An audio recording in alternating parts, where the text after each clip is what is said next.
Nous traversons épreuve sur épreuve. Et c'est l'ennemi qui en est la cause. Le Seigneur ne nous en protège pas, mais dans l'épreuve, nous apprenons à mieux connaître la vraie puissance de notre Dieu. Et grâce à un enracinement plus profond, nous acquérons alors une fermeté, une assurance que nous n'avions pas connue jusqu'alors.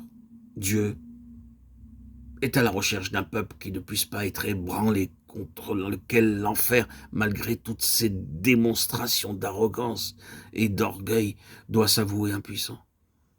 Le reste poussera encore des racines par-dessous. Oui, c'est de cela que Dieu a besoin. Dieu nous compare à des plantes. De quelle nature est la sève dont nous vivons? Devenue une même plante avec lui par une mort qui ressemble à la sienne. Telle est la déclaration de l'apôtre. Car si nous sommes devenus une même plante avec lui par une mort qui ressemble à la sienne, nous le serons aussi par une résurrection semblable. Si souvent, c'est l'ennemi qui est l'occasion de notre identification plus complète avec Christ dans sa mort, ses assauts, ses provocations, ses accusations, tout. Ce n'est pas Dieu qui est la source du mal, mais il le permet. Comment donc le Seigneur a-t-il pu permettre cela dans ma vie? Tel est bien souvent le cri de nos cœurs. Pourquoi cette chose-là, cette parenthèse si douloureuse, si sombre? Pourquoi le Seigneur l'a-t-il permise? Il aurait pu l'empêcher. Pourquoi? C'est grâce à cette chose-là que nous sommes devenus une même plante avec le Seigneur, Jésus dans sa mort. C'est grâce à elle que nous avons vu plus que jamais auparavant s'épuiser les dernières ressources de notre vie personnelle. Oui. Et parce qu'il en a été ainsi, nous avons aussi connu le Seigneur comme nous ne l'avions jamais connu jusque-là. Et nous occupons maintenant une position telle qu'il ne sera pas si facile à l'ennemi de nous ébranler la prochaine fois.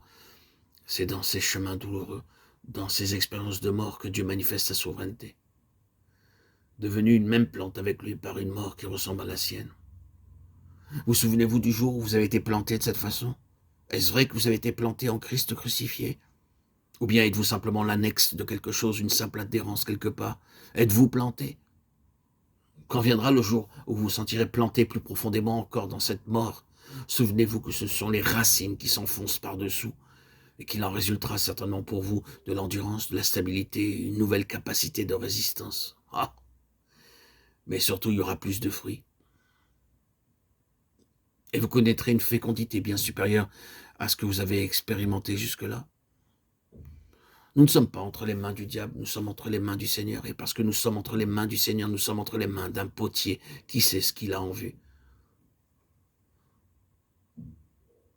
Pour commencer, c'est le vase qui est dans le potier. Et que, pour finir, c'est le potier qui est dans le vase. Voici, avant même de se mettre à l'œuvre, le potier voit son vase très clairement en pensée. Il le porte dans son cœur. Son modèle n'est pas quelque chose d'objectif, il l'a en lui, et il le voit déjà terminé. C'est sur cette base qu'il se met au travail. Et quand il a fini, il est dans le vase qu'il a créé. Ce qui était en lui s'est extériorisé dans le vase. Ne disons-nous pas du travail de celui-ci ou de celui-là, je n'ai pas de peine à voir qu'il l'a fait, cela lui ressemble, c'est tout à fait lui. De même, il est, lui, dans l'œuvre de ses mains. Il est dans le vase qu'il façonne. Et c'est justement cette œuvre-là qu'il est en train d'accomplir au sein de son peuple.